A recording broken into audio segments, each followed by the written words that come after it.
गेल्या आठवड्यामध्ये मनपाडा पोलीस ठाणे हद्दीमध्ये एक 50 वर्षीय बांधकाम व्यावसायिक आणि केबलचा पण व्यवसाय त्यांचा, की त्यांचं अपहरण केलं आणि खंडणी मागितली आणि त्या प्रकारचा गुन्हा आमच्याकडे नोंद झाला.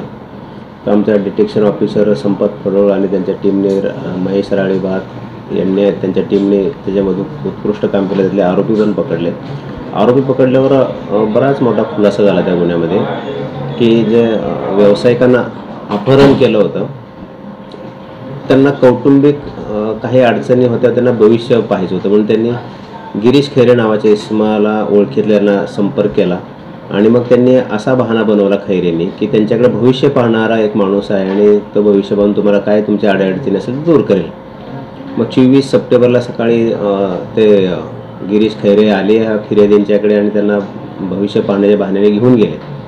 खैरेने असा प्लॅन केला होता. आमच्या डिटेक्शन टीमने संपत फडोळ आणि महेश राळेभातने त्यातून निष्पन्न असं केले, की त्या आरोपींनी पहिलीच रूम घेऊन ठेवली होती ज्या ठिकाणी भविष्य दाखवण्याचा प्रकार चालणार आहे.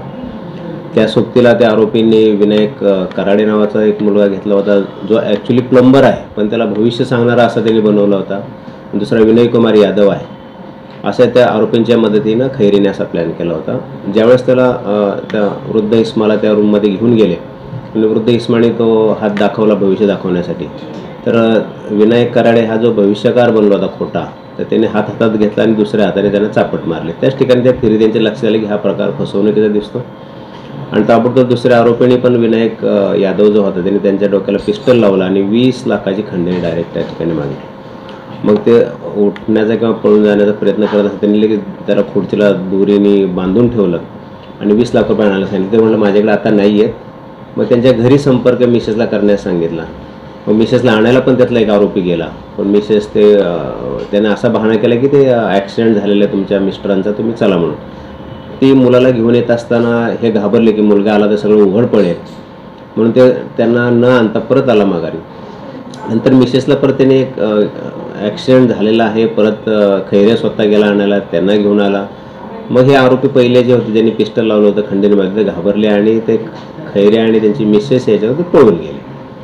मग ज्यावेळेस पोलिसांनी ही तक्रार दाखल केली तर आमच्या डिटेक्शन टीमने वरिष्ठांच्या मार्गदर्शनाखाली additional CP Sanjay Jadhav sir आहेत, DCP पूर्वीचे गुंजाळ सर आणि आताचे अतुल झेंडे सर आणि ACP हेमाडे सर यांच्या मार्गदर्शनाने उत्कृष्ट काम केलं. त्याच्यामध्ये असं निष्पन्न झालं की त्यातला जो विनायक कराडे जो खोटा भविष्यकार होता आणि दुसरा विनायक यादव यांनी 1.5 महिन्यापूर्वीच बिहार इथून एक पिस्टल मागवलं होतं. ते जिवंत काडतूस त्याच्यामध्ये पण आहे.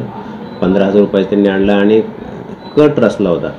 नशिबानं आणि पोलिसांच्या प्रयत्नानं तो उघड झाला आणि एक चांगला जीव वाचला. तर पोलिसांनी त्यांच्याकडून मोबाईल, पैसे आणि पिस्टल आणि जिवंत कट जप्त केलेला आहे. अधिक तपास पुढे पोलीस करीत आहेत. कोणार्क, अपना शहर, अपनी बातें.